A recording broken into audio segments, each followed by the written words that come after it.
All right. Arch, I thought of a new tagline for you at the end, but I don't know if you're going to like it. We can always throw it in the ever-growing pile of ones I don't like, so go right ahead. Well, because they're coming out every Tuesday. Okay. So someone gave me the idea for see you next Tuesday. Nice. And then you get to call the audience cunts every week. I do. Think about it. Okay. Considering. Considering. That's been moved to the considering pile. Yeah, there's something for you. So I could say stay kinky and stay positive, and you could say see you next Tuesday. Isn't that, I had a feeling. You're smiling. I think that might go. I just have a lot of memory with that phrase. Like there have been times. Yeah. You're used to saying it. I mean, I usually say see you next Tuesday, cunts. So I like that even better. Right? Yeah, say that. It's like a double cunt. All right. It sounds like you're doing it wrong. Don't judge how we kink around here. The opposite effect of see you next Tuesday.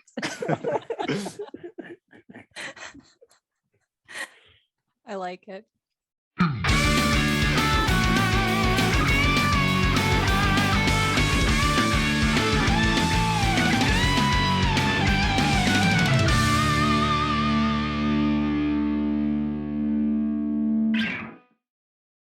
Hi, everybody. Welcome to the Kink Positive Podcast. I'm that bad teacher. And I'm Master Arch. We're a dom and a sub from opposite sides of the country that come together every week to share our love of kink and BDSM. We'll be sharing our perspectives as a professional dominant and a professional educator. This podcast will contain adult topics and themes, so consider yourself warned. You cunts. Yeah, you cunts. Fuck shit. There you go. Arch and I hope to lend our perspectives in the name of education. We are kink professionals, but we are not therapists or medical professionals. However, today we do have a mental health counselor on with us. We're going to be discussing stigma and shame and the healing aspect of kink as it relates to mental health. Don't forget to follow us on Instagram at Kink Positive Podcast, at Elemental Kink, and at That Bad Teacher. My Twitter is at All for Arch. And don't forget, you can find us on Patreon at patreon.com/kinkpositivepodcast for ad-free video episodes as well. Beautiful. All right, so let's introduce Mandy to everybody. Mandy, welcome to our show. Thanks for coming on and talking with us. Hey, thanks for having me. I love the show. All 3 episodes so far, but all 3 episodes. I'm really liking it. It's really good. Thank you. So she's been listening, and I apologize to everyone for blowing their eardrums out with our music because I didn't know our music was so loud. Thanks to everybody that gave us feedback on that too. I'm looking at you, boss man. Yeah, I'm glad somebody told me because nobody told. I had 3 episodes with the music too loud, but I think I figured out how to fix it. So we should be good. Okay. Well, that went from the considering pile to right to HR, right to customer service. So we care about our listeners' ears on this podcast. Yeah, we do. No. But levels are important. Mandy, do you want to introduce yourself and just give everyone a little bit of your backgrounds and your professional experience? Sure. So I'm Mandy, Mandy Rhymes on FET. I am a mental health counselor with limited permit right now. I'm just starting out. I have a master's in clinical mental health counseling, and I've really just started out, but I've basically been practicing with my practical experience for the past year. So I've been doing counseling for over a year and under supervision. So right now I work with pretty much anybody, but my goal is to start working with people in the LGBTQ community and to work with people in the kink community as well, because I think there's a really big need for that and people who understand it and accept it, because even within the mental health community, mental health counselors, social workers, licensed professional counselors, whatever you call it, there are some people who aren't positive in that aspect. And I think I really want to try and be that person for other people. So I'm really excited to be talking to you guys. And I'm hoping, I do want to say, none of what I say constitutes actual medical advice. I highly encourage anybody who, if something resonates with them, talk to your own counselor. If you don't have a counselor, form a relationship with one. And I think later we'll be talking about some resources to help people find that. Yeah, I know it can be frustrating. Some of the counselors that I've gone to, like, I've held more knowledge than they did. So our sessions were mostly them asking questions around stuff that I needed them to know anyway. And we just kind of got sidetracked, and I just didn't feel like my money was going anywhere except like, I'm paying you to teach you about this lifestyle. Like, it's Right. frustrating. It's actually funny. I've had clients who they start to talk about that stuff, and I present totally differently in my current practice. So they look at me and they're like, "Oh, I don't know if I can tell them this." And they say it, and I don't even bat an eye. And I'm thinking in my head, I thought you were going to say something so much worse. I know way more extreme kinks than what you're talking about. What a resource you'll be then, because Hopefully. it's so hard to find. Why don't you guys talk a little bit about where people can find, since we're on the topic, mental health professionals? So where should they look if they're looking for someone who is kink friendly? So in general, Psychology Today is a great resource. And they do have a filter we were just discussing where you can find someone who's kink friendly. And then there's CAP, which is kink and poly aware. It's actually all sorts of professionals. That is not just mental health. So that's a great resource. They have to have a certain knowledge base, take certain classes just to be qualified for it. Something I'm actually in the process of working on myself. And that way, going in that they are informed, they know what it's about, they're accepting, and you can find them and match up with your counselor or other professional right on there. It's super easy. Is it still the term blue dove? Do they still use that term? I'm actually not familiar. Okay. In the early days of getting therapy off of the CAP guide, the YWCA in the town that I grew up in, like, by calling and saying that you needed a blue dove therapist, that was somebody who was kink, BDSM, like fully licensed, like to handle that type of situation. And I don't know if that was still a term that was used on the CAP guide. So you guys have found counselors through there before? I have in the early days, they always suggested the YWCA because the YWCA was the only place that exclusively hired blue dove therapists. Yeah, and So I haven't personally, but yeah, as I said, I'm fairly new to the kink community, but several kind of older people within the community, more established people, told me about it and said you can get registered there once you take those classes. So it's definitely people are aware of it, and it sounded like they had pretty good experiences. So I'd be interested to see who is teaching those classes to therapists about BDSM to get them That's a great licensed. So, question. some of the yeah. courses are $69, which I thought was funny. That was on purpose. Yes, no doubt.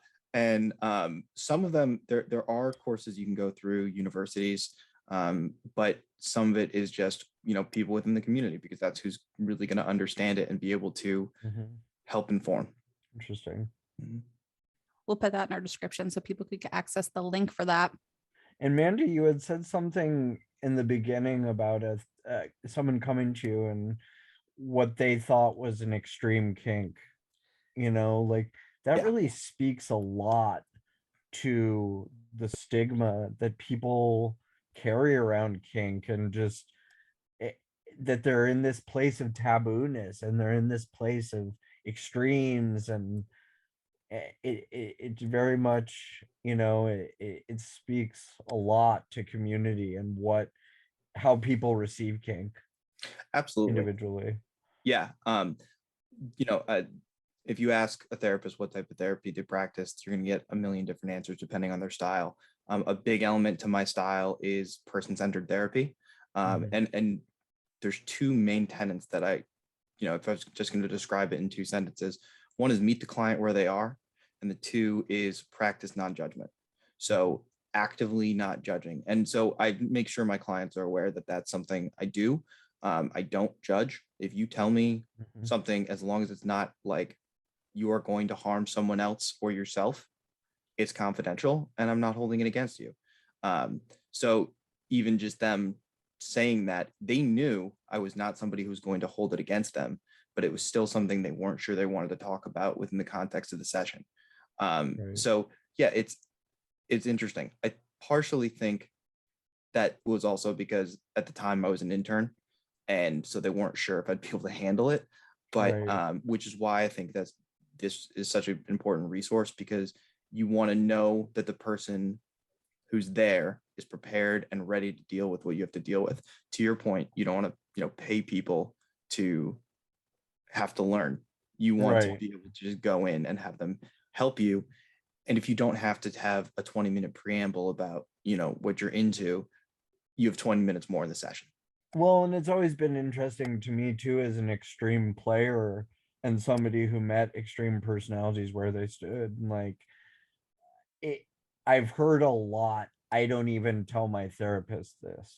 And it's just like, why are you making your sex worker, your pro dom, or your even your regular dom, why are you sharing that? Like, why can you not incorporate that into your therapy? Why does it have to be so taboo that you've got a space for non-judgment? You've got a space for discussing issues, trauma, but you instead choose to give it to me. Yeah. You guys have talked about on one of the previous episodes, DOMs who say that they are a therapist.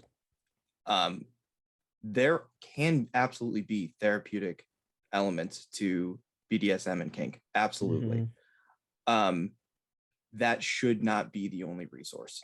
Right. We also say that kink is not a replacement for therapy Yes. in any way, shape, or form. Exactly. And there are benefits, because it allows people to explore concepts in a safe place. And really, I think the important thing is having that safety from a potentially traumatic situation. As a therapist, if someone is talking to me about something traumatic, as they're starting to go into it, I will remind them, this is not happening right now. You are safe right now. You are okay. And I will watch them more carefully. If I see them showing more, nerves or agitation, I'm going to say, okay, you know what? This is a lot for you. Let's stop. Let's breathe. We're going to get through this. We need to talk about this, but we're going to go slow. And you have some elements of that within, if you have a very good, very attentive dom, they're going to be careful like that.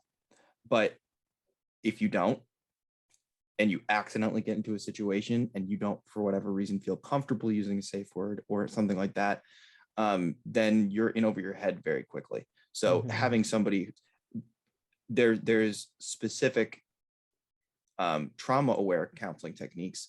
There's not specific trauma-aware kink techniques that I'm aware of. So right. Well, and I don't understand either why more people don't go to their therapist and discuss the scenes that they're doing and plan on doing and have another set of eyes on them and have another set of ears listening to, what is going to be done and what the fantasy entails and what the reality might entail, and give those people those avenues, because I usually have to be the one to be the voice of reality in their fantasy lives in the end, where it's just like, okay, this is what you think, this is what you feel, this is how you want to express those feelings through kink, this is how you want to grow through the experience of you expressing your feelings. Like, it just, nothing prepared me for that at all. And I think that everybody's extreme may vary, but I think that the extreme players that I play with on a personal and professional level, like, they need that recognition. They need that place to be human almost, because they've been pushed out of whatever for whatever reason, personal shame that they carry or stigma attached to whatever it is that they're doing. But that comes as like a given. That comes as a given for a lot of people that I talk to, especially old guard guys, that just nobody accepted that they were gay, nobody accepted that they were queer, nobody accepted that they were anything. And it just find relief through leather, find relief through rough people and rough personalities. I mean, it's hard to imagine, but it happens a lot. there's something you said in there that's really important. I want to highlight. A lot of people coming into trying to deal with kink or trying to deal with trauma through kink have a lot of shame. Mhm. And shame is a very isolating thing. You know, there's Brene Brown is a researcher who does a lot of stuff on shame, and she defines guilt versus shame. Guilt is I did something bad, that's bad. Shame is I did something bad, I'm bad. So it's personalizing it, and then you don't want to talk to anyone about it because you feel like you're bad because you did that thing. So a lot of people will, you know, then go to a place that they know is very accepting, like the kink BDSM world. And I think they're trying to find that community so they don't feel as isolated in that shame. So that's a good thing. It's a good instinct. We're social beings, but it's not always safe. So I think it's definitely important for them to also have a therapist if they're going to do that. Mhm. Yeah. Mhm. I think, go ahead. I was gonna say, or a good emotional sadist, but Sure. That too. One thing I wanted to talk about the shame aspect is that there's like the levels of shame through kink. So there's like the pre-kink shame where like you feel shame within yourself because you just know that you want this thing. There's Mhm. your shame within the scene, and then there's your shame after that you did the scene. So like it's a whole like gamut that like is you're going through of these different levels of. then why aren't there more people coming to terms with the fact that it's based in that and looking for emotional sadists to play with that? I think a lot of people conflate the feeling of physical pain and emotional pain. That's why people practice self-injury, because they can feel something instead of that emotional Mhm. pain. Which is Which interesting to interject on just for a second. And meeting someone who self-harms and then acknowledging it and be like, hey, if you ever need help with that, let me know. yeah, And and it's then just it always catches them off guard. They're just like, wait, what? That was something you'd want to be a part of? Like, what?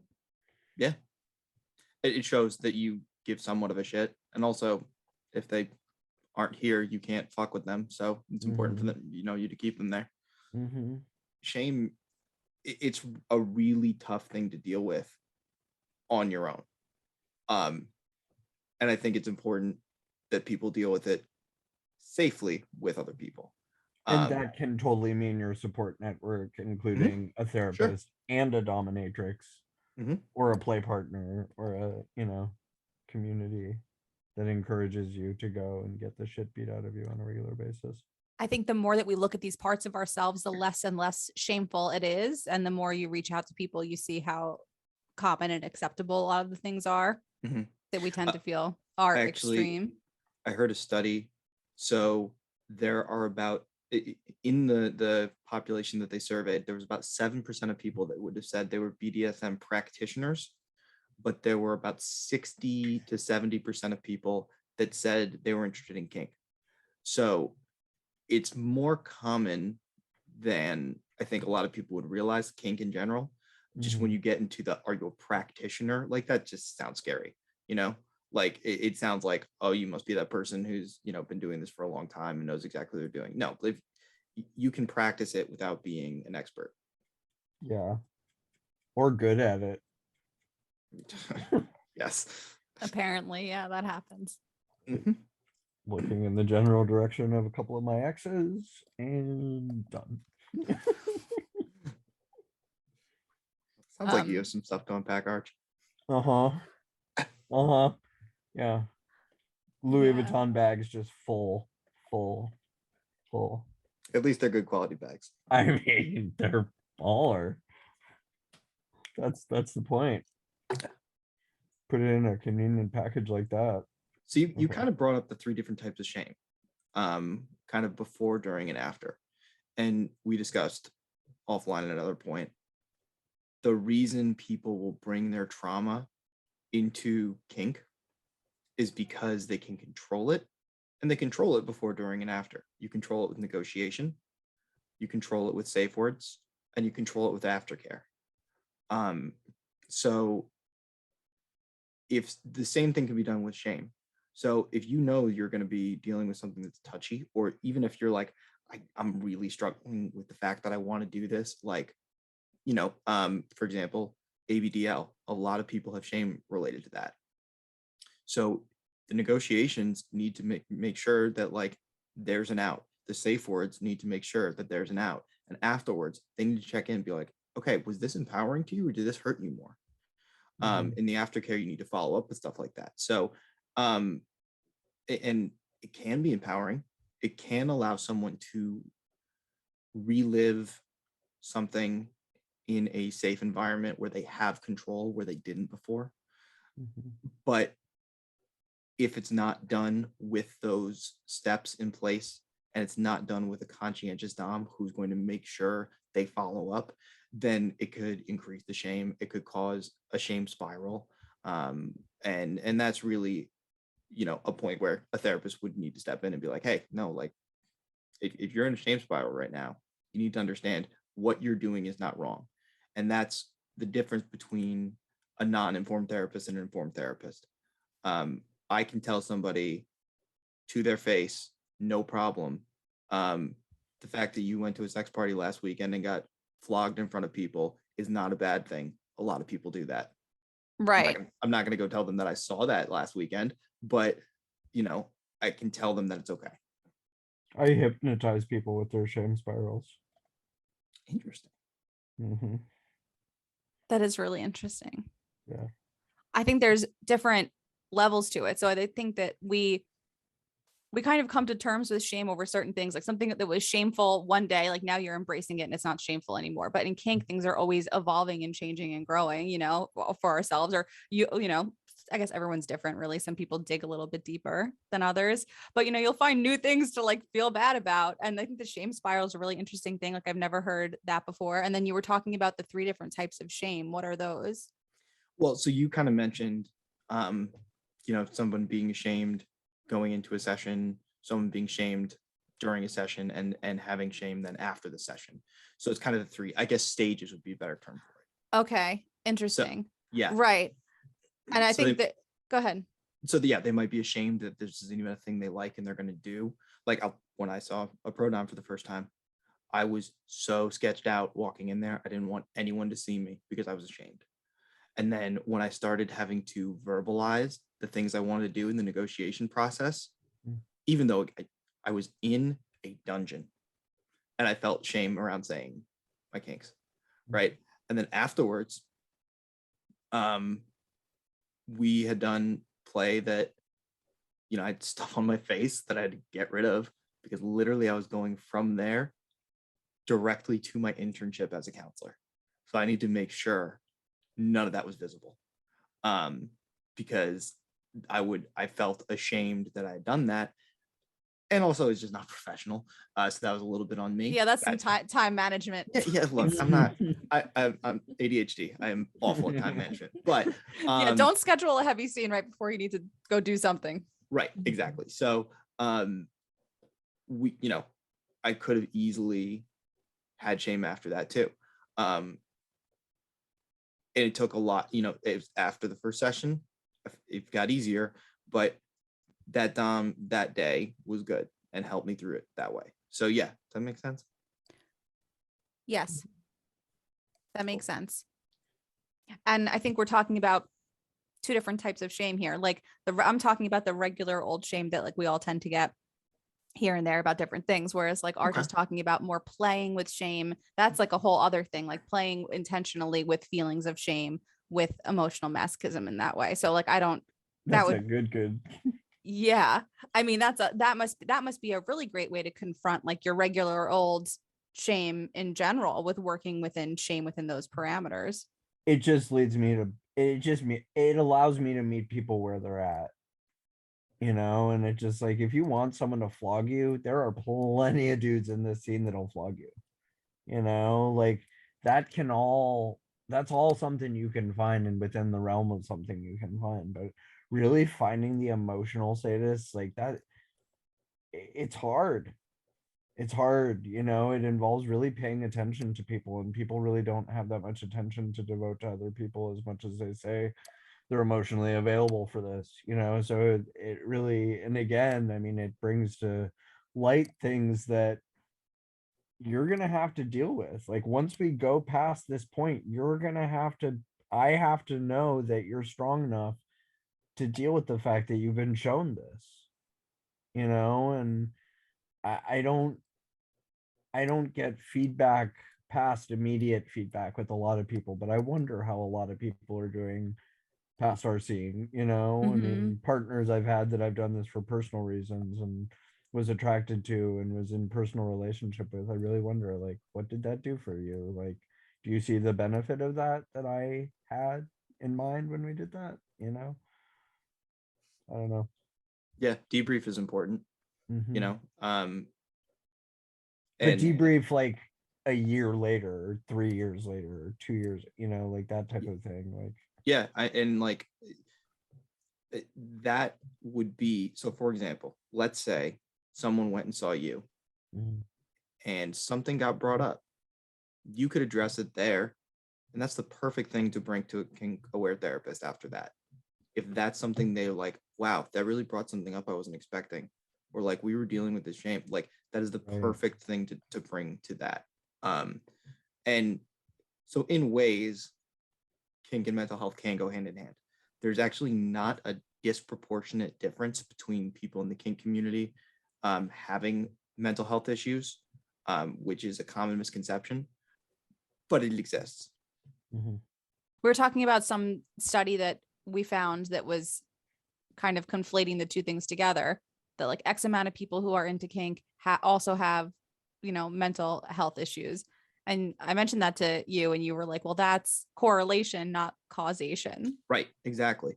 So just because the people that you surveyed all had this does not mean one thing caused the other. You're putting the cart before the horse there. And even if it correlates perfectly, it doesn't mean it caused it. So Good point. Very nice. cool. All See, right. and my goal is to cause new traumas in their lives. So you'll keep me in So- business. Exactly. It's a good thing. It's a circular Symbiotic spiral. relationship, I It's a guess. symbiotic spiral, so to speak. Well, I think it's on the safety point, it's the illusion of safety. So we don't want to lean on our partners as therapists. We talked about that in previous episodes. And when we are doing that type of dark play or any like trauma type play, you're creating a safe space and you might know ahead of time some of the risks that you think may come up. But even though the trauma is not happening right then, it feels like it's happening right then. So things can come up that you're not expecting that might make you feel unsafe or make it not like a safe space. And Arch had mentioned if you're going to do that type of play, do it with a kink informed therapist as well. Like do it with therapy where you're, talking to someone, as you're going through these difficult scenes. As to why people don't open up to their therapists about those things, I'm not sure why. Maybe it's that they haven't found the right person or they haven't asked the right questions. So I know when we're trying to build a relationship with our typical vanilla therapist, we'll ask questions about their practicing style and things like that, like you mentioned before. What do you think that people who are coming to a kink friendly therapist might ask to help build that relationship? That's a really good question. And the relationship is huge. The therapeutic rapport is what the technical term for it is. But if you don't have that, you're not going to feel safe and you're not going to open up. I think a lot of it comes down to experience. So actually in my own counseling life, I had a therapist who's great. I still see her actually. But when I started dealing with my gender identity, she was brand new to the field. And even though I was also in the same situation she was in, I sought a therapist who had 20 years of experience with LGBTQ. And I saw 2 therapists for a little while. And I then had to open up and be like, yeah, I'm cheating on you with another therapist. But being able to say, okay, well, what experience do you have? Like, are you kink informed or are you kink aware? Kink Mhm. informed, like they might understand some of it. Kink aware, they might be in the community and they've Right. done- Like That's- that's kind of yeah. my question. Like, how do you go about like, is that okay to ask like those types of questions? Like if they're practicing or. So the tricky part is counselors are kind of trained not to talk about themselves. Right. Yes. So you can ask just very generally, like, look, I know you might not want to share specifics. Are you involved in the kink community? Have you done scenes before? Because then just It's an asking if they're, extension of their resume Or maybe like at how, that point. yeah, or right. maybe like how does your kink practice affect your therapy style? Yeah, that's a great way to say it. I think also understanding like the limits of their knowledge. So for example, CAP includes kink and polyamory, but if you were to look at the courses that they recommend you take, the kink classes and the polyamory classes are separate levels. So what if they only took the first level? So they're kink aware, kink informed. Well, and again, I would love to know who's teaching these people their classes, you know, and Mhm. giving them the knowledge that they have, because it's like this by when you hire a therapist and you ask them all these questions, like it shows you're going to get the most out of your therapy.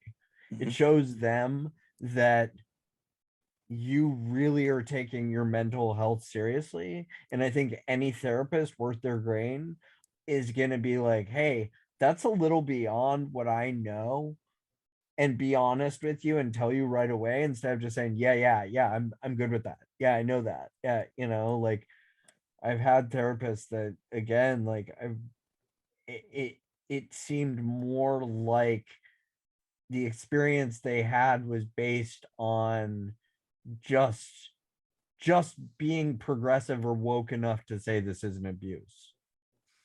That, you know, like that's where I stand. Like I believe in kink and I believe that it's a valid expression of sexuality and it's not abuse. That's all I know. And it just like okay, Yeah.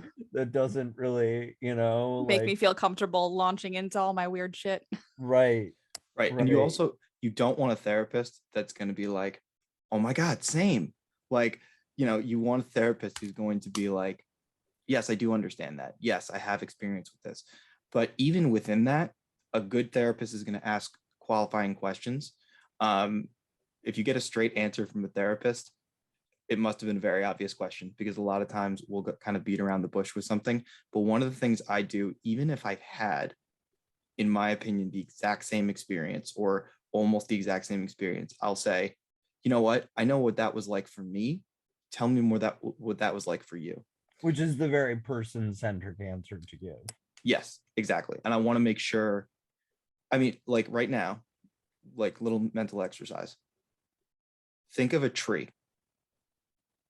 Okay. What tree did either of you think of? I'm thinking of what Arch's tree probably looks like. Right. So I think of the willow tree that was in my parents' backyard. You might have thought of an evergreen. You might have thought of a birch or a redwood. So when you say kink, what do you mean? When you say impact play, when you say sex work, like sure. Or I tell sex. people all the time that I'm a sex worker, and they go immediately to prostitute, and it's just like, okay, thanks, I'm flattered, but no, check your privilege. Like there's way more. It gives the opportunity to have a conversation. Mm-hmm. Right. You know, and so it's all about being clear and being honest. I'm not gonna lie to you. I know that clients lie. If a client is like, oh, I'm sorry, I lied, I'm like, no, that's fine. Like you weren't comfortable to talk about it yet, so you made something up, and I understand that. I'm just glad they get back to it, right? Clients lie to therapists. We know that, but they don't get anything out of it when they do that. except someone that holds them accountable for lying. True. And doesn't judge them for lying. Because if you're meeting somewhere where they're at and recognizing that, oh, you have the penchantcy to lie, this is going to be really hard for us. And I, as your therapist, am going to have a hard time believing what it is you're saying, because I know that liars don't stop lying. You know, like it just, liars will always be liars. Cheaters will always be cheaters. Like you can't teach against it. You know? Part of my unconditional positive regard, I do believe people can change, and if they open up about something they said, you know what, I lied to you about this, I don't want to shame them for it, because again, they had a reason to lie. But But do you make a mental note and be like, later when they're complaining about their relationship, it's like, well, yeah, because you're not an honest person. Like, I mean, do you get to that point where you're like, yeah, you lied to me like on first meeting. What are you doing to this person? Yeah, You I know? mean, to a degree. I'm also somebody so my undergraduate degree was communications, so nonverbal Mhm. communication is big for me. So I'm really into trying to read their nonverbals. Mhm.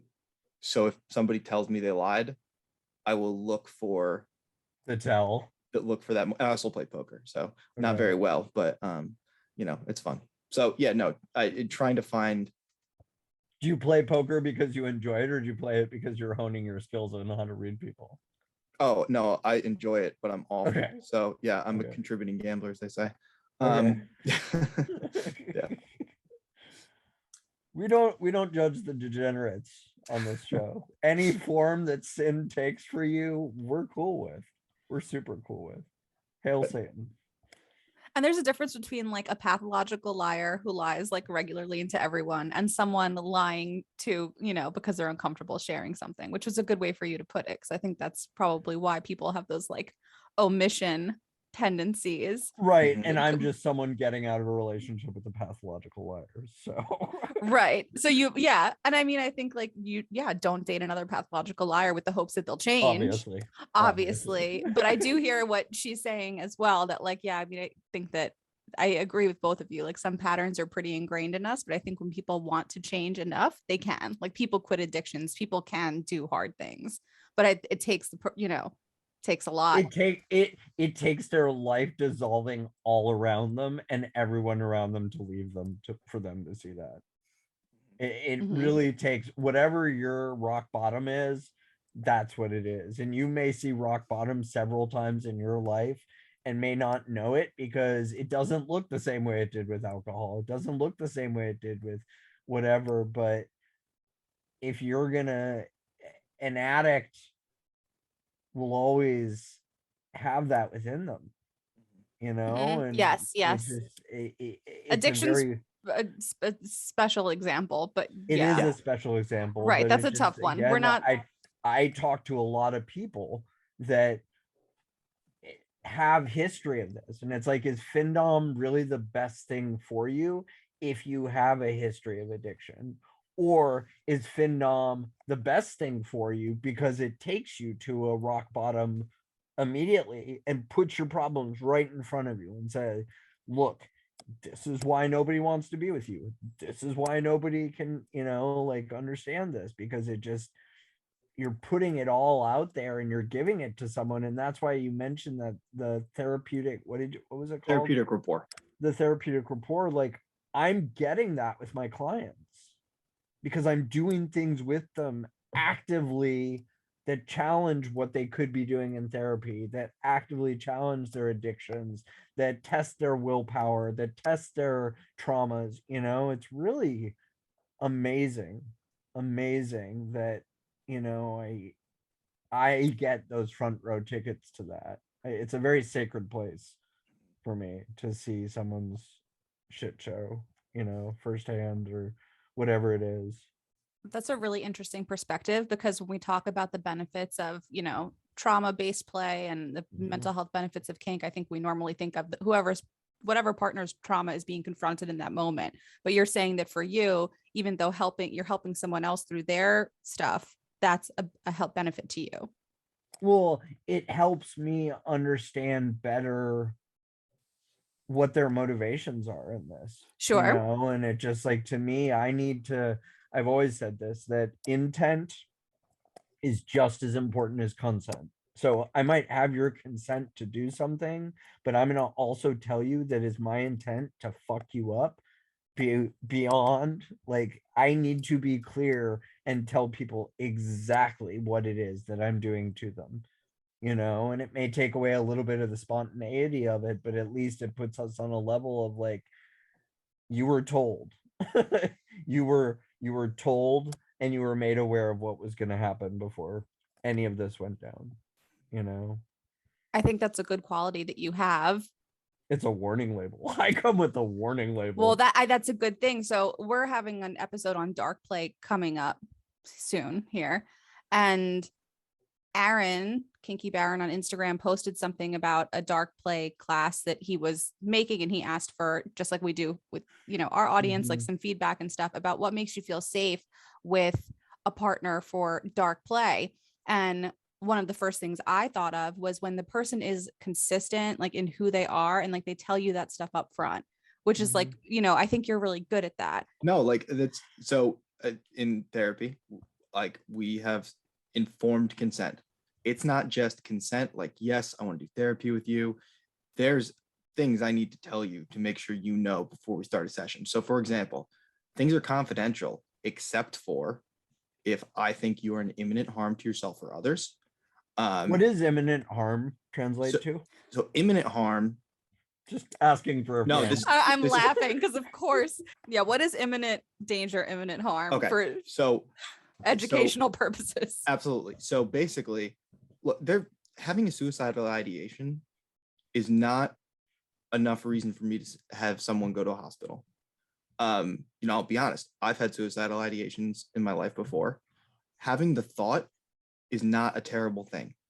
Once I think there's a plan or they have access to means, then I get a little more concerned and I have a very straight up conversation of, okay, so you've said you have the ideation, you have the way to do it. Like, you need to basically explain to me why you're not going to, or we need to get, you know, the police involved, or we need to get you to the hospital. So basically, I think if I don't do something now, or if they leave that room right then, that someone's going to get hurt. That is imminent. So just to ask another question around that. So what if it's social suicide they're about to do? What if they admit to you that this weekend I'm going on Twitter and I'm posting a picture of myself in an identifying place just to get a sexual thrill? And you know that that will lead to their firing. It will lead to the dissolving of their marriage. It will lead to kids being put in other homes because they're not fit parent. I mean, what is the protocol on that type of thing? So that I can't make a choice for them. Okay. What I will do is inform them. Again, our fancy term for it is psychoeducation. Okay, so I understand you're thinking about, you know, telling all your family and friends and the whole world in one go that, you know, you are into this thing that is definitely going to be considered taboo. Have you considered the fact that, you know, your job could have a image clause where, you know, if you present in a way that they think is bad for the company, you can get fired? Or have you considered that, you know, a judge can take this into consideration in that, you know, custody case you're in, or the divorce case you're going through? So, and really see if they understand the consequences of the actions. So, you know, people who are drug users, I don't shame them. I want them to stop. But what I will tell them is, okay, look, if you're not going to stop, you need to do it safely. Right. Right. Harm reduction and harm. Exactly. Yeah, totally. So that would be, if they're going to commit, you know, social suicide, as you're saying, I can't stop them from that. There's no legal mandate for that, and that would be violating their privacy if I, you know, told someone about that. But that's a very good distinction. Yeah. No, I have a lot of people that come to me with that. Like, that's where they're meeting me. Like, where it's like, hi, how are you today? Here's what I want to do. Like, it's just like, God damn, like, what do I do with this? You know, like, I just, cool, do it. Like, how do I benefit from this with your life being ruined? You know, like, I think that, like, the male mind, when aroused, just has this level of like real depravity, real need for destroying oneself. And it's weird. It's very weird how that all connects. But I'm not a psychotherapist, so I don't know. You're just a psycho. Yeah, I'm just a sociopath who gets the weird ones off the internet. There you go. And at least you know it, right?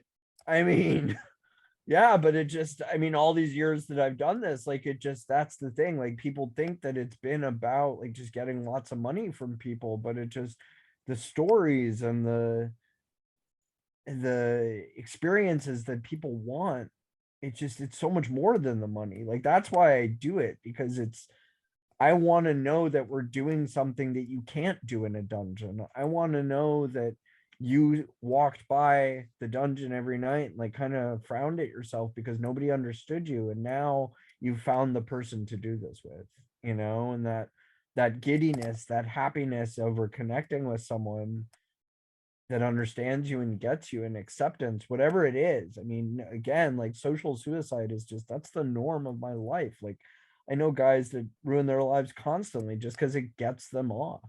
And I don't judge that that's what gets them off, but I'm just curious, like what it is, about giving them that place of acceptance leads to self-destruction. I mean, you know. Mhm. Yeah, and so everyone thinks of, when you think of therapy, you think of laying on the couch and somebody asking, so tell me about your relationship with your mother, right? That's like the old trope. That the psychoanalytic therapy um is not the most common form of therapy at all. A lot of the therapies are going to be cognitive based.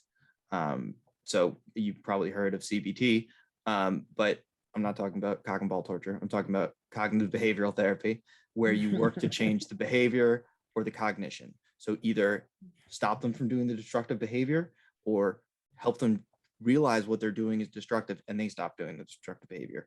So, those are, Which that's, is yeah, totally something that I practice as a dom yeah. anyway too. It just, that's the CBT that I practice more than anything in my.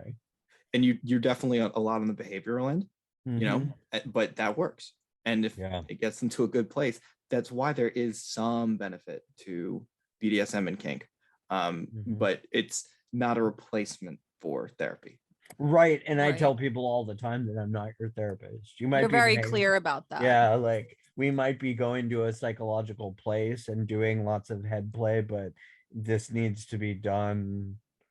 Like, I am not a replacement for your therapy I at had all. I had asked you in a previous episode about how was the aftercare different, like versus, doing like an impact scene versus like deep psychological like play. And you Mhm. were kind of saying that it's more about the communication and checking on them more regularly and talking to them Yeah, and like all of and those things. reassurance that they still Reassurance. matter, and that even though you took them for all their money and uh, did whatever it was that you wanted to do with them, and did this extreme act, whatever your scene was, that they still matter, and that they're still important, and they're still, Hmm. necessary, to their partners, their families, Hmm. we may have fetishized you being worthless, but this is how we bring it back. This is how we build it back up again. And if you don't have the building blocks to kind of put that together with me, and I'm the only one being like, oh, you're a good boy and you matter and all, like that's a giant red flag to me of how How you do you respond. how do you find that? How do you decide if they have that capability or not?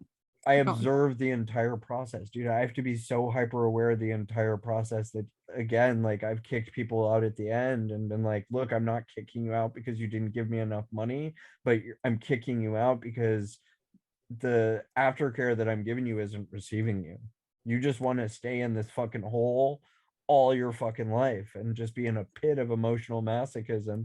And I'm just the guy that kicked you into it this time, and it's just like you're either on to the next dom to fucking experience something with them, or if you're sticking around, like you need to build that up and you need to give me something to break down next time, because we're at zero right now. You have no money, you have no you have no whatever left.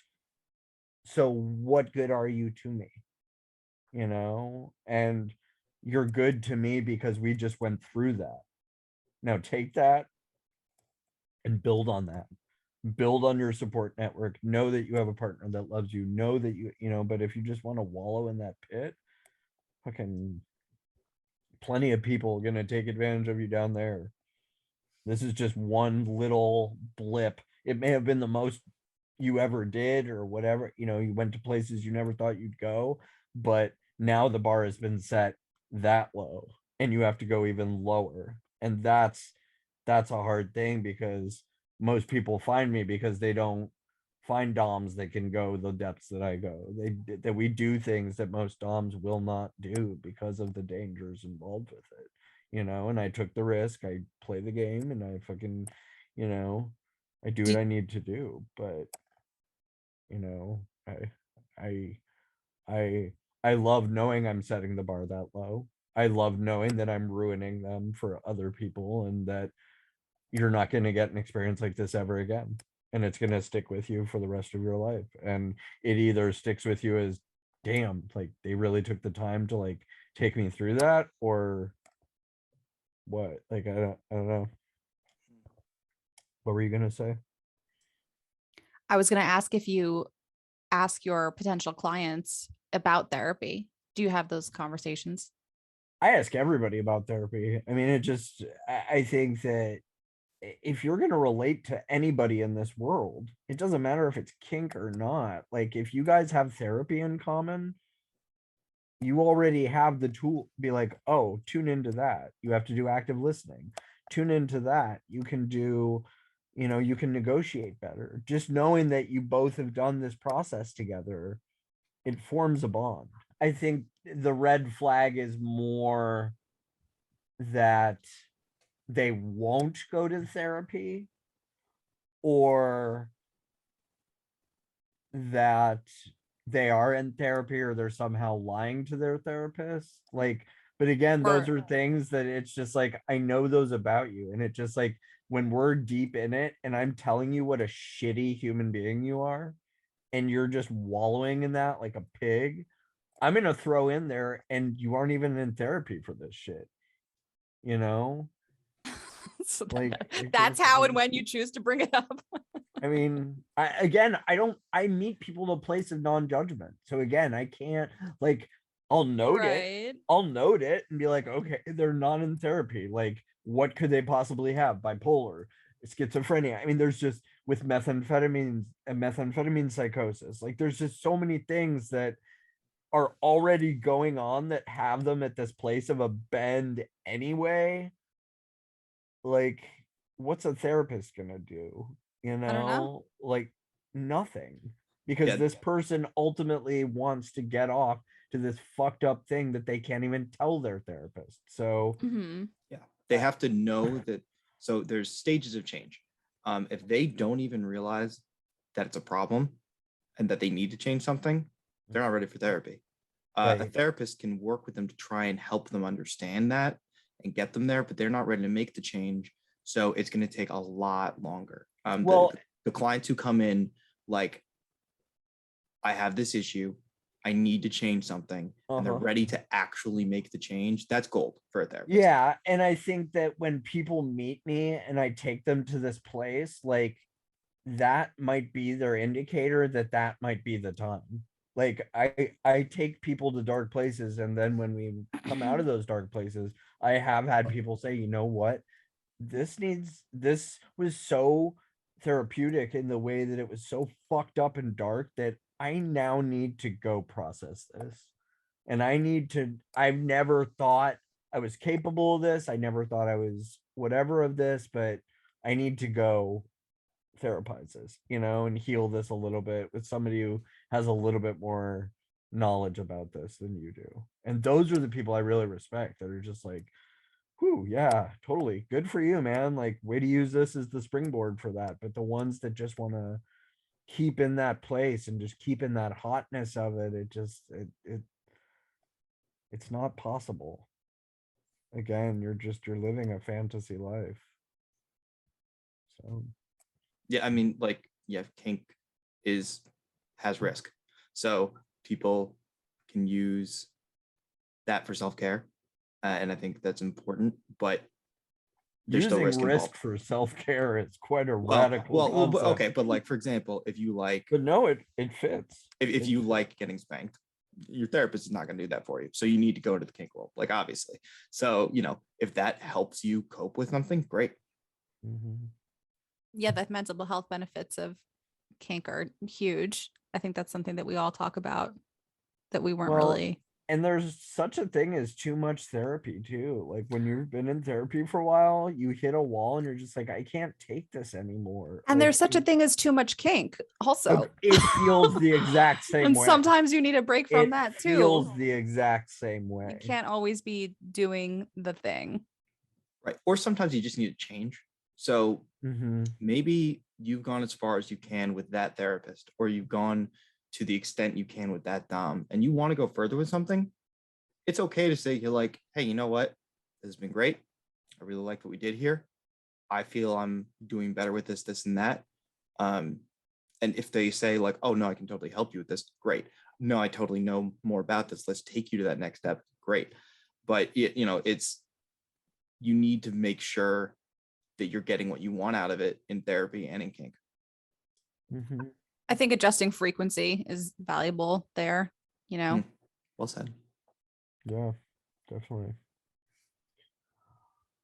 I gotta pee. Okay. This is our favorite Maybe. part of the show. Right. I kept because this in Allie on has the a piss king. I kept this in on the last one. You didn't, I don't know. I didn't post it yet. That's why I'm posting it today or tomorrow. All right. Wait. Go pee. Have fun. BRB. We're not going. I know. Arch gets shy about this, of all things. Hope everything comes out okay. This is intense. All right. How are you doing? Are you having fun? I'm having a blast. Oh, good. He's Yeah. so fun, right? Oh my gosh. Isn't he great? I like him. I would literally never do anything kink wise with him. Scary. Oh my God. Like I said, I need the nurturing type. And he's like, nope. That was very fast again. I You was- were a Olympic speed peer. I'm not gonna lie, I'm a little impressed. Were you trying to impress us? Is that what happened? With my peeing ability. Yeah. Yes. Tell all You your were- friends. you were I do really bar fast. mitzvahs, birthdays. Some people pay anniversaries. extra for that. So Yeah, exactly. Some people just want to be pissed on. Some people want a really fast peer. It's a very specialty top. very random fun fact that has nothing to do with what we're talking about. Mammals in general, it takes on average 21 seconds to empty their bladder and no more than 60 seconds. If you are a squirrel or an elephant, max time 60 seconds. Damn. It takes Arch 8 seconds total before from Okay, because I'm an animal. there you go. Motherfucker. Okay. We do the show, but then we stop to make fun of each other. So I think we Me stop too. and joke Well, around. my influence to the show is a comedian's podcast. So it just like, you still haven't listened. You don't know. Okay, so wait, are you talking about Two Bears, One Cave? Yes. Why didn't you tell me that this was not a gay show? Because I didn't think I needed to say anything about Two that. Bears, One Cave. I mean, It sounds Okay, so we're going to mention this briefly because we don't have 9 hours to discuss this. That bad teacher at you. This goes along with straight men that are obsessed with gay culture. And you talked about this a little bit this week because of the podcast you sent me about that guy. right. This is just another example. Like, straight men think gay sex is hilarious. Like, it's this place that they don't know anything about. So by picking that as their title, like, it had nothing to do with that, but it was a definite, like, them finding out that bears were a thing. And like, wait, who's Two Bears, One Cave? Tom Segura and Bert Kreischer. I knew it. Yes. Okay, I've heard of them before. Okay, so it was on purpose. So that's why I thought. Yeah, that's no, what it they're was. both hilarious, but Yes. they would be Yes. they both would be categorized as bears. That's absolutely Yes. accurate. And that's what I'm saying. But like, they're not Tom gay. Tom Segura, like, I hope that like we can at him and be like, Tom Segura, like, I would love to talk to him and just dispel every single rumor and every single, like, they find it hilarious. It's another example of straight men that are obsessed with, like, Well, I just assumed it was a Yeah. gay show because I found out through Wade that it wasn't. and again, they have a heavy segment on their show, which is pretty much all the fisting videos that they can find surface level on the internet. And it's like, Wow. if you're like, if that's what offends them and what they can find with all their vast knowledge of like the internet, and like where they find their heavy segment, dude, I got you covered. I got rosebuds for years that make what you're watching on that show in the heavy segment look like a church picnic. Really, Nadav, get a hold of your boy. I'm just happy we can mention Tom Segura, Bert Kreischer on this show, and maybe they'll hear it.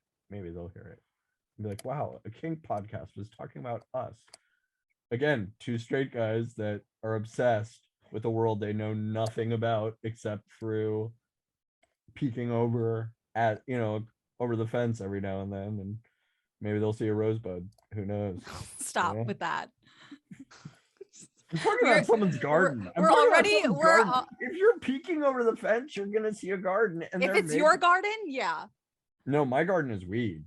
There is no roses in this garden. There are no roses in this garden. So no. But if you're peeking over that gay fence, you're gonna see a rosebud. So be prepared. I mean, we could share the screen and bring up examples of rosebuds. So dramatic. Like, I'm not gonna say I'll break my monitor, but yeah, I'll join you on that. Yeah. The eye bleach is running a little. Yeah, low it's like it's my brain is done with this conversation. I don't need to look it up. And you want to hang out with the likes of me. I do. This is why people are gonna come to our podcast, because they're like, I learned about kink, and then they went on this long rant about. So I mean, we started with psychology in this episode. We had teasers of anal fisting. I mean, why wouldn't someone want to listen to this podcast? You guys have everything. We really do. We really do. Anyway, next topic. Yeah. All right, so let's move on to the responses we got from our Instagram post. So I told people we were having a mental health counselor come on, and I got a couple of questions about narcissistic personality disorder. So would you be able to just explain to us what that is, and maybe, because it's something we see on social media a lot nowadays. People are really kind of talk about conflating things. And how it presents itself, because there's so many different people using that term these days. And that's huge. My least favorite thing about the internet right now is how many people are putting out content that explains some of the symptoms of a mental health issue, and then people are like, oh, I have that, I must have it. No, you can't diagnose yourself. I can't diagnose myself. TikTok is not an accurate diagnosis. Yes. Okay, so I will say there are medical professionals on there who are giving out good information, but I think all of them would agree with me when I say, even if you think you have it because of something on TikTok, you cannot diagnose yourself. Self-diagnosis is huge now. That's like a very big glorification of the fact that you're self-diagnosing. That's a very big movement. Yeah, WebMD sucks, because you'll have a cough and it'll tell you you have gonorrhea persiflage. Like, just it's nothing. I just had COVID. Sure. I wanted to go as worse, bad as possible, but no, but it's a problem. And also, if you come in and you say, I have anxiety, and I say, what does anxiety look like, and you can't tell me, then I'm going to question whether or not you have anxiety, or if you're just hunting. Chosen by proxy. Right. Right. Or if you're hunting for a diagnosis, you can say you have it. But okay, sorry, off track. So personality disorders in general, one of the things that's a big hallmark of those is that it impedes things in regular life, right? So you can have a narcissistic personality trait. I can think I'm hot shit, I'm the best, wonderful. If it doesn't impede my daily life, it's not a disordered personality trait. Okay, so that's just holding the traits of it without having the disorder. Exactly. And I think it's very easy to say that person's narcissistic, and then someone will think, oh, they have narcissistic personality disorder, that's why they're narcissistic. No, like the story of Narcissus, if you guys are familiar, the original story, it was literally just about. Do you know it, Arch? Oh. Narcissus and Goldman. No. Well, maybe because I'm just kidding. Go ahead. Right. Maybe that's why I've been with so many narcissists. Maybe because it's a yeah. Maybe you need to right. hear it. Maybe Mandy, you want to tell that's my him? life. So I'm not going to tell it well. Do you want to do it? Yeah. Narcissist was so in love with himself that he was looking at his reflection in water and he drowned himself because he was so obsessed with That's looking at awesome. himself. Serves you right, dude. Serves Right. you right. That Right, is the so- very, very short. That's the gist. So he actually might have had, that's a disordered level of narcissism if you drown yourself because you think you're so great. There's a I'm red glad you flag. told us that. Right? Yeah. So but the narcissistic personality disorder, part of it is going to be that they don't think they can do anything wrong. They're better than everyone else. And they Everybody should be- usually don't think they're narcissists. right, because why would they? There's nothing wrong with them. Right. They're perfect. Wrong is the word that I feel that that's the language that I find that those types of people tend to use. There's nothing wrong with me. Right. They won't, they're going to think they're the best. They deserve the best. If you have something better than them, they're going to want it. They're not going to empathize with you. Personality disorders in general, you know, it's a lot of taking advantage of people too. Not every one of them, but that is a thing. So there's actually a book. The title is I Hate You, Don't Leave Me. And it's about, I believe, borderline personality disorder. But basically, the concept is you're the worst. I'm right. You're wrong, but I need you. Right. So they won't be able to tell that they're really actually not what they think they are.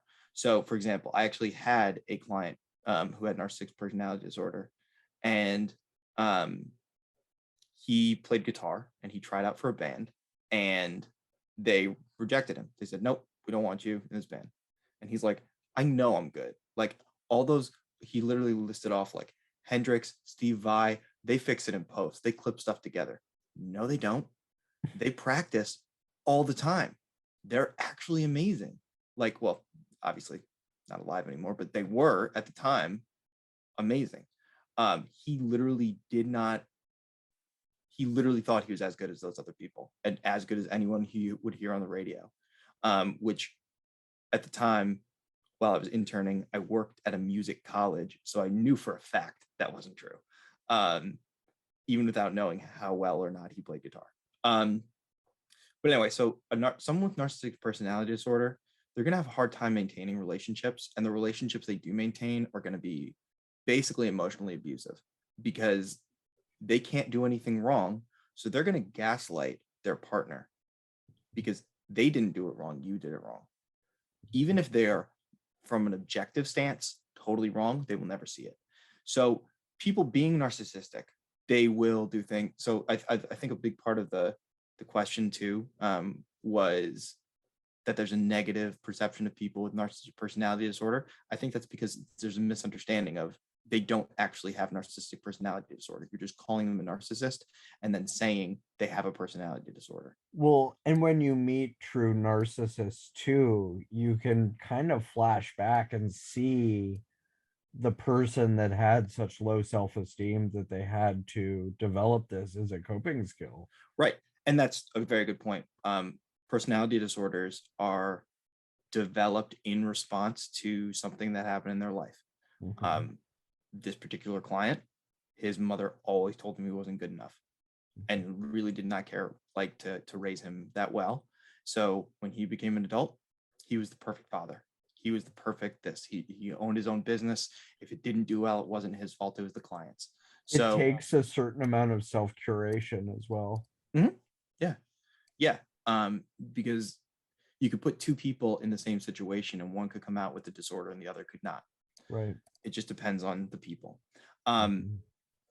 So I believe there's more to that question. Do you want to talk more about that?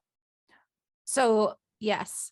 So you're saying that we overuse this term to define or to attribute these qualities to people, that they have narcissistic qualities, but people are using the wrong terminology and saying that that's a disorder.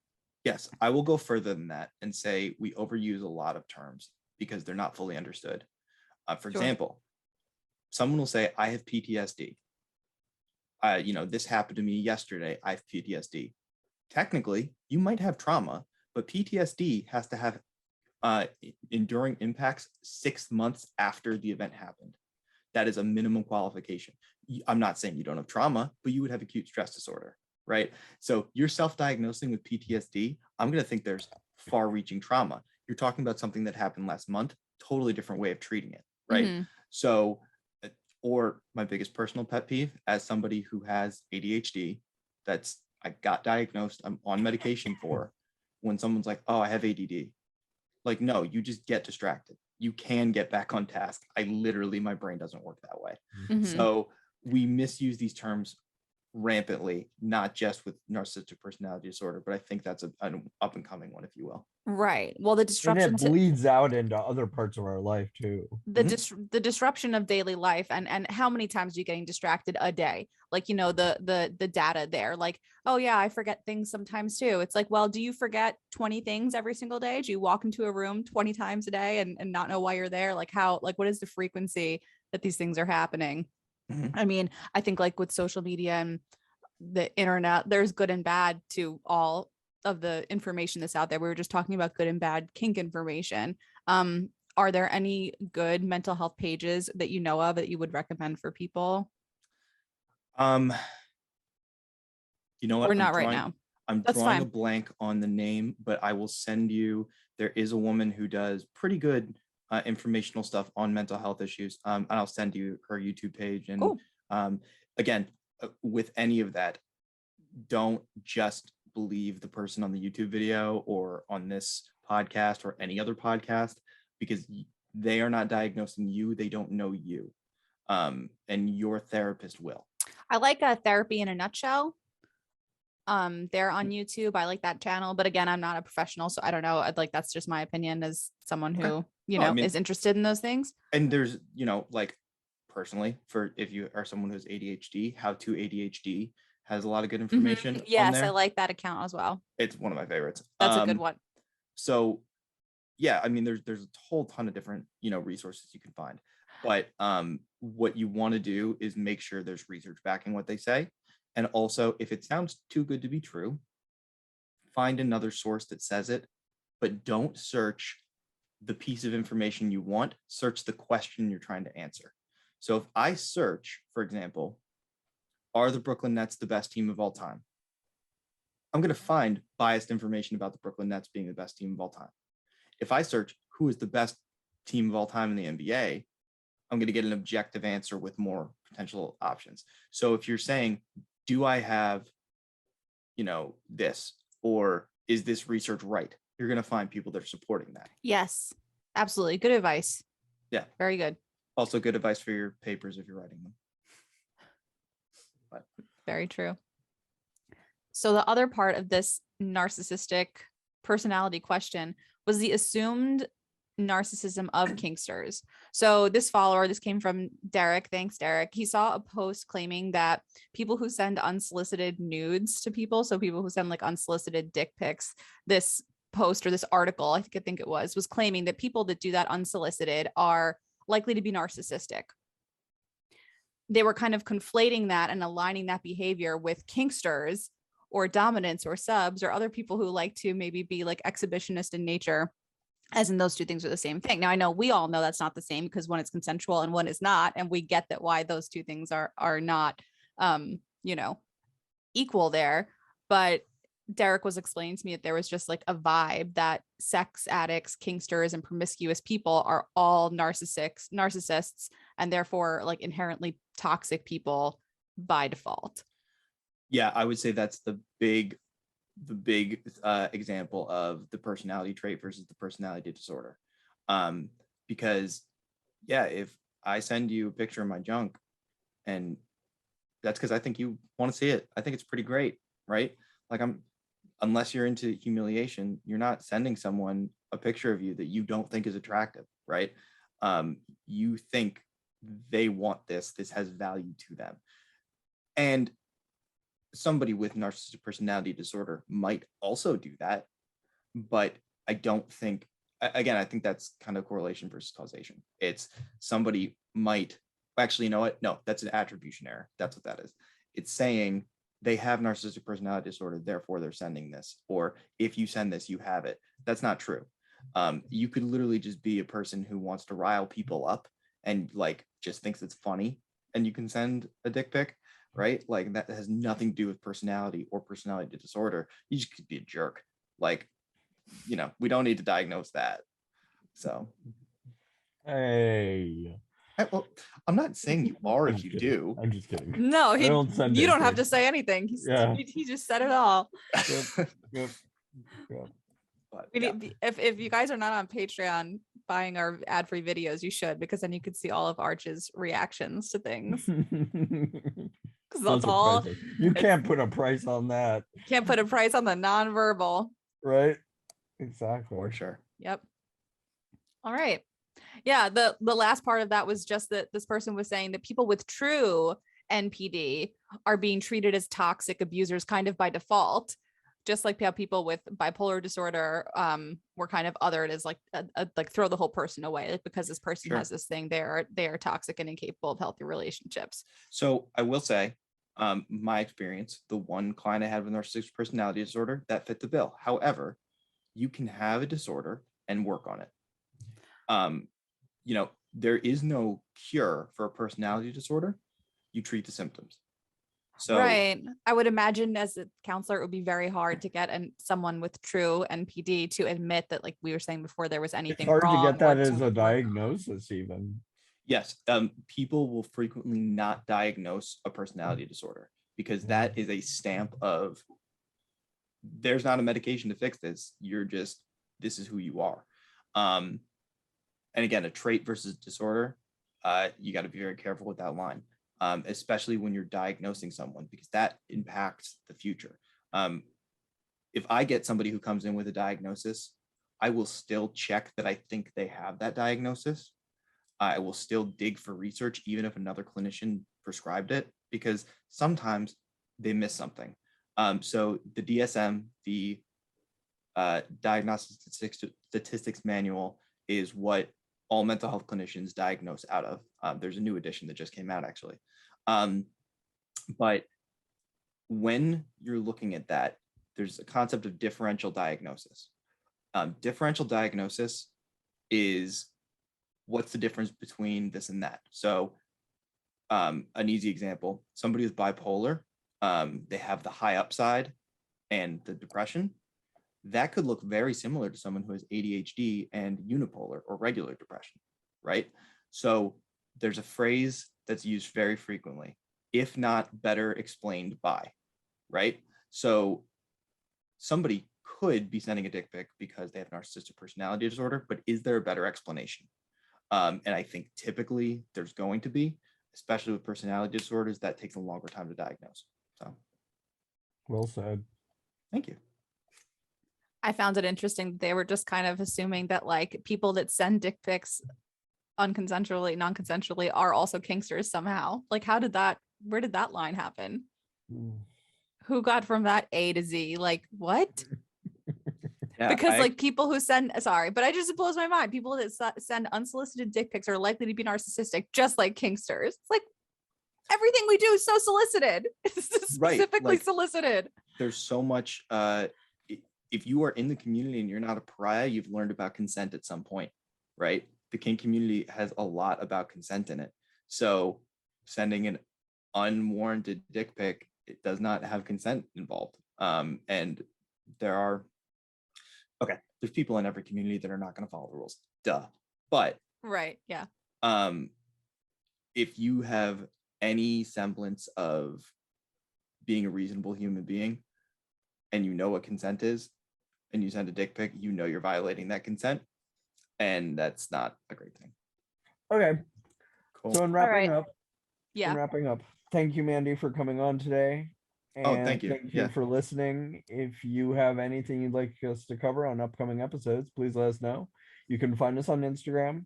And if you'd like to support the podcast, check us out at patreon.com/Kink Positive Podcast. If you'd like to work with one of us or one-on-one, go to allformasterarts.com, functionalkink.com, and onlyfans.com/thatbadteacher. Yes, Mandy, thank you so much for coming on. We Thanks for appreciate having me. it. You guys are great. I love the podcast, and I'm not looking forward to hearing this because I hate my own voice, but otherwise it'd be great. So You got it. Thanks, guys. Don't forget to stay kinky and stay positive. And see you next Tuesday, cunts.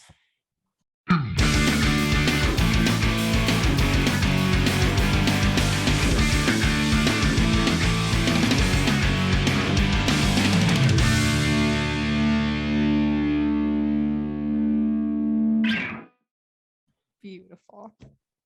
you nailed it. Doesn't get any better than that. Beautiful.